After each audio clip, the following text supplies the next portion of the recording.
어제 정부가 도심 주택 공급을 전면에 내세운 대책을 내놨습니다. 용산 국제업무지구 물량을 1만 가구로 늘리고 과천 태릉 골프장까지 다시 공급 카드에 올리면서 이번에 진짜 공급이 되느냐 시장의 관심도 커지고 있는데요. 이번 대책이 집값 불안을 잠재울 수 있을지 또 실제 공급까지 이어질 수 있을지 짚어보겠습니다. 김규정 한국투자증권 부동산 전문위원 전화로 나와 계십니다. 안녕하세요, 위원님. 네, 안녕하세요. 네, 위원님. 먼저 이번 도심 주택 공급 확대 및 신속화 방안이란 이름으로 나왔는데 총 6만 가구라는 숫자부터 눈에 띄는데요. 특히 용산 국제업무지구 등 서울의 3만 2천 가구의 물량이 공급된다는 점이 눈에 띕니다. 정부가 과거 공급 대책에 들어갔다가 실패한 지역까지 이번에 대거 포함돼 있잖아요. 그야말로 영끌했다고 하는 평가가 있던데요. 전반적으로 어떻게 평가하시나요? 네, 일단 말씀하신 것처럼 서울, 경기 지역을 중심으로 6만 호 물량이 적지 않습니다. 그리고 용산이나 태릉, 과천, 성남, 광명 같은 서울 도심에서 좀 가깝게 출퇴근하시면서 거주하실 수 있는 지역들이 대거 포함돼서 일단 관심을 끌고는 있고요. 네. 부지 면적으로만 봐도 판교 테크노밸리 2개 정도의 전체 규모니까 이 계획들이 실현이 된다면 물량들은 단기간 좀 기대 심리를 모을 수도 있다라고 보여집니다. 특히나 이번에 도심 주택 공급이 청년이나 신혼부부 같은 청년층을 중점적으로 대상으로 하고 있다 보니까 네. 젊은 무주택 주택 수요자들에게 좀 좋은 지역에 합리적인 가격에 공공주택이 공급된다라는 기대감을 좀 모을 수는 있을 것 같습니다. 그래서 말씀하신 것처럼 이번 작년 9월 대책 이후로 한 5개월 동안 국공유지나 노후청사 같은 끌어모을 수 있는 부지들, 사업지들은 다 이제 물색을 한 것 같다라는 평가도 나오기는 했는데 다만 여전히 이 사업들이 과거의 전례를 비춰봤을 때 이제 별 문제 없이 빨리 신속하게 공급이 제대로 되는 거냐에 대한 우려 심리는 조금 남아있는 것 같기도 하고요. 네. 공급 대상이나 이런 것들이 좀 한쪽에 편중돼 있다라는 불만 심리나 아니면 이제 거기서 배척된 수요 계층들의 불만 요소들도 나오고 있어서 이후에 좀 세부적인 조정이나 대응 같은 것들을 지켜봐야 되는 상황으로 보여집니다. 아, 네. 근데 이제 그렇게 보면 최근에 아파트 가격 상승률이 다시 좀 올라가고 있는데요. 이게 타이밍이 중요할 것 같습니다. 정부에서는 2028년에 착공을 하고 2030년 전후의 공급을 이제 제시하고 있는데요. 이미 시장에서는 향후 3년간 이러다가 서울의 주택 공급 제로채다, 영채다 이런 얘기가 작년부터 막 나오고 있었던 것 같아요. 이게 지금 당장 부동산 시장 안정 효과를 기대할 수 있을까요? 좀 시장 과열 막을 수 있을까요?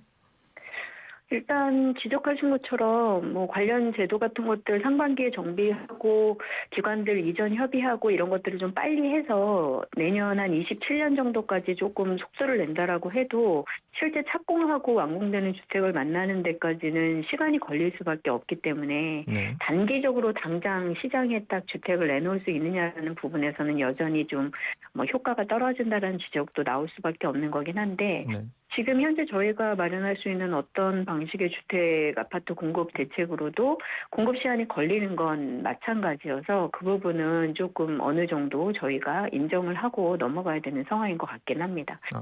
현재 서울시 이제 공급 물량이 3만 호 이상이 이번에 이제 공급 대책으로 나왔는데 서울시가 올해도 정비사업 이주라던가 멸실 같은 이제 주택이 줄어드는 이슈들이 부각되어 있고 입주량도 좀 줄어드는 상황들이 있어서 네. 공급 부족에 대한 불안감이 최근에도 계속 높은 상황이었기 때문에 네. 어쨌든 입지가 좋은 서울 지역 도심에서 또 가까운 지역까지 포함해서 좀 합리적인 가격의 공공주택 공급을 이렇게 하겠다라는 계획을 좀 확실하게 내놓은 것 자체는 어느 정도 안정효과에 의미가 있다라고 보여지기는 합니다. 물론 이제 이 공급 계획을 정부가 발표한 것처럼 얼마나 최대한 빨리 앞당길 수 있는지 그리고 별다른 문제 없이 착공까지 갈 수 있는지가 관건이 되겠죠. 어쨌든 이번에 이제 이 공급 계획을 믿고 기다리시게 될 이제 도심의 청년 수요나 이런 분들에게 확실히 공급을 좀 신뢰할 수 있게 하는 게 네. 시장 안정에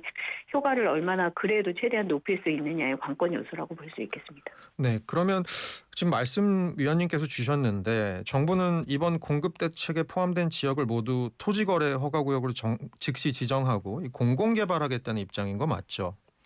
네, 맞습니다. 이게 해당 지역들 개발 요번에 이제 사실 공공주택 지구는 성남 쪽에 6,000호 정도밖에 포함되지 않았습니다만 어쨌든 개발 계획들이 나오고 용산이라던가 태릉이라던가 주요한 이제 대규모 부지들이 포함돼 있다 보니까 주변에 좀 이상 거래나 아니면 가지고 있던 부지를 편법으로 증여를 한다던가 이런 의심 사례들이 나올 수 있기 때문에 그런 것들에 대한 현장 관리나 수사 같은 것들도 더 강화한다라는 발표가 있었고요. 네. 일단 즉시 토지거래 허가구역으로 지정되기 때문에 좀 투기적 목적의 거래나 이런 것들을 차단할 수 있을 것으로 보이고 있습니다. 이게 어쨌든 상한제가 적용되는 공공물량들로 중소형 위주로 공급될 것으로 현재까지는 일단 보여지기 때문에 물론 이후에 세부적인 공급 계획이나 이런 것들이 더 발표되고 거기 때문에 어떤 정도의 면적이나 주택 형태 같은 것들이 실질적으로 공급되는지는 살펴보셔야 되겠습니다만 공공 위주로 좀 도심에서 주택을 나도 좀 공급받을 수 있는가 이런 것들에 대한 기대 심리는 요번에 이제 집중 대상이 되신 수요 계층을 중심으로 나타날 수 있을 것 같습니다. 아, 네. 그렇군요. 근데 이번에 물량 자체가 서울 물량이 굉장히 많지 않습니까? 32,000가구요. 그러면 이제 결국은 정부랑 서울시 사이에 충돌은 없느냐 그런 문제가 좀 있을 수 있는데요. 이번 대책에서 정부는 재건축이나 재개발은 포함시키지 않았습니다. 근데 서울시는 여기에 대해서 즉각 반박 자료 발표하고요. 민간 정비 사업 활성화해야 된다고 주장을 하던데 여기에 대해서는 어떻게 생각하십니까?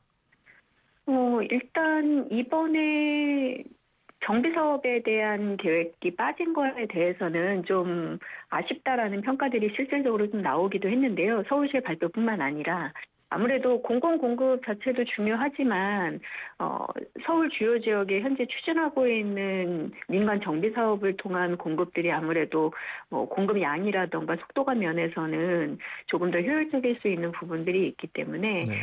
공공 공급뿐만 아니라 정비 사업에 대한 규제 완화나 활성화 같은 지원책을 포함해서 민간 아파트 공급이 같이 진행돼야 된다라는 이제 계획 평가들은 여전히 다 나오고 있는 상황이라고 보여집니다. 서울시도 최근에 정비 사업들을 굉장히 좀 빠른 진행을 위해서 속도를 내고 있기 때문에 네. 이런 부분에 대해서 계속적으로 좀 일종의 갈등이나 충돌도 좀 우려가 되는 부분이기는 한데 네. 정부가 공공 중심으로 공급만 하고 민간 사업을 하지 않겠다라는 것은 아니기 때문에 추후적인 공급 대책에서 정비 사업들의 활성화나 이런 방안들도 조금 더 나올 수 있기를 일단 기다려 봐야 될 것 같습니다. 사실 실수요자 입장에서는 궁금한 것 중에 하나가 이번에 사실 민간 정비 사업 같은 것도 좀 하면 이게 충돌이 좀 적으면 좋을 텐데 하는 건데 정부가 민간 정비 사업 등을 이게 의도적으로 뺀 거라고 보세요? 아니면 집값 상승 우려 때문에 제외한 이유가 있을까요? 의심되는 부분이 있기는 하지만 일단은 이번 발표에서는 구실대책 이후에 실질적으로 어디에 얼만큼의 주택을 확실히 공급하겠다는 계획을 내놓겠다라는 예고가 작년부터 있었기 때문에 최대한 적어도 이제 설 전에 이런 계획들을 끌어모아서 발표하는 데 주력을 했었던 것 같고 네. 그 민간 정비사업 활성화나 이런 부분들이 빠진 것은 좀 저 개인적으로도 아쉽기는 합니다. 근데 다만 이제 정부가 상대적으로 공공 공급에 집중하는 거에 비해서 민간 정비사업 활성화 추가 규제 완화나 이런 부분에 대해서는 사실 상대적으로는 진행 계획이나 이후에 어떻게 하겠다라는 발언을 별로 내놓지는 않고 있어서 네네. 이후의 계획에서는 이런 부분들이 좀 보완돼야 된다라는 게 시장의 절대적인 의견이기는 합니다.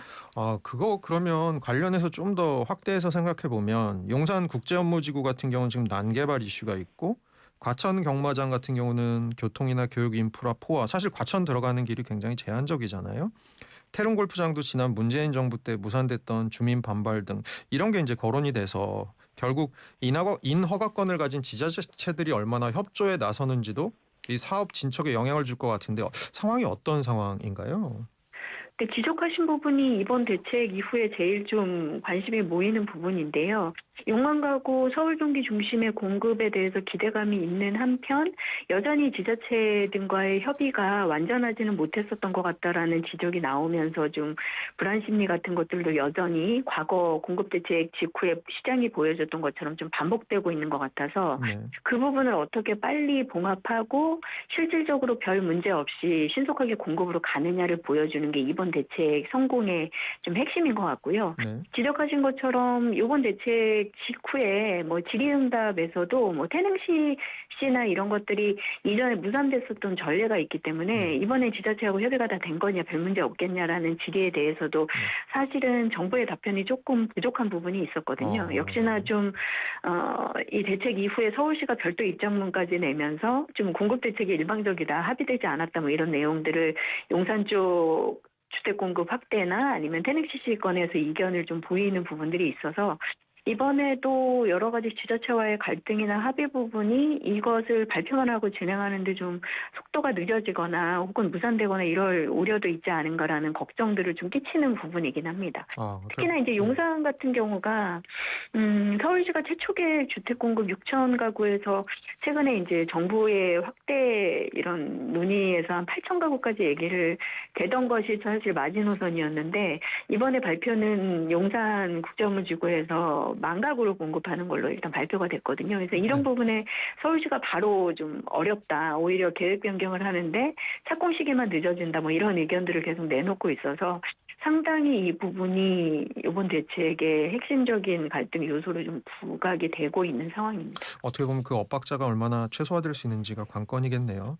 그 아까 위원님께서 그 편중 문제 좀 말씀해 주셨는데 이번 대책 보면 청년 신혼부부 대상의 소형 주택 비중이 상당히 높습니다.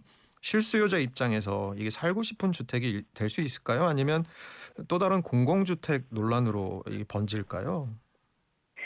일단 요번에 발표된 부지들 중에 상당히 양호한 입지들이 많고 뭐 네. 도심에 바로 역세권이나 인프라가 갖춰진 곳들도 많기 때문에 분양가 상한제 적용되는 공공주택으로 합리적인 가격에서 중소형 주택이 공급된다라고 하면 1, 2인 가구 중심으로는 상당히 좀 기대감이 있을 것 같다라는 평가가 있습니다. 실제로 저희 세대 이제 규모들이 1, 2인 가구가 거의 한 60% 정도 될 정도로 소형 가구들이 늘어나고 있는 추세이기도 해서 네. 사실 양질의 지역의 가격만 합리적이라면 뭐 괜찮겠다 싶은 부분들도 있는데 지역이나 이제 뭐 지구에 따라서는 사실은 너무 소형주택 외에 좀 가구 단위로 정주 요건을 좀 맞출 수 있는 규모의 아파트도 필요하고 이런 것이 사실이라서 네. 지역에 따라서 사실 세부 계획이 나오면서는 조금 지역의 특성이나 아니면 뭐 입지의 특성 같은 것들을 좀 맞춰줘야 된다라는 생각들이 있고요. 네. 특히나 서울시의 용산 갈등 속에서도 보면 용산 같은 경우 국제 업무지구 위상이나 이런 특징에 맞춰서 좀 우수한 인재들의 가구 단위 정주 여건 이런 것도 중요하다. 너무 소형으로만 뭐 지으면 안 된다라던가 주택 수를 너무 비중을 높여서 국제 업무지구의 본래의 특질에 맞지 않아서는 안 된다. 뭐 이런 얘기들도 계속 지적을 하고 있는 상황이거든요. 그래서 네네. 이런 부분들이 세부 계획에서 조금 다듬어져야 될 것 같긴 합니다. 아, 네, 그렇군요. 그러면 제가 단도직입적으로 좀 여쭙겠습니다. 이제까지 시장의 얘기는 공급이 빠진 대책은 백약무효다 이랬던 것 같습니다. 공급 대책 이제 나왔어요. 집값 잡겠습니까? 어떻게 생각하세요? 당분간은 최근 서울에서 보여지고 있는 소폭의 오름세가 계속 이어질 것 같기는 합니다. 보시면 최근에 다주택자 양도세 중과유예 종료 같은 발표가 나왔는데도 뭐 가격이 떨어진다던가 매물이 출시된다던가 하는 시장의 반응이 별로 없는 상황이기도 하고 연초 시장 상황을 보시면 주요한 입지의 신규 분양 청약률이 여전히 좀 높고 전월세 가격 상승 같은 임대시장 불안 요소, 공급 부족 이런 불안 심리들이 계속 곳곳에서 나오고 있는 상황이어서 네.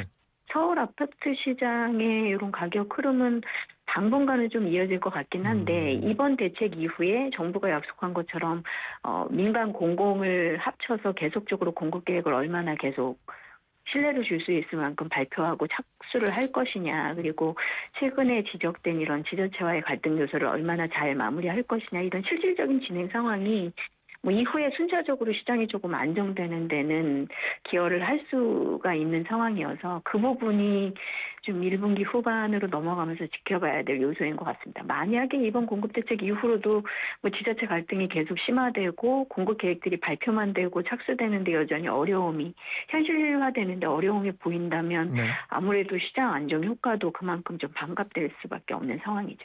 아, 네.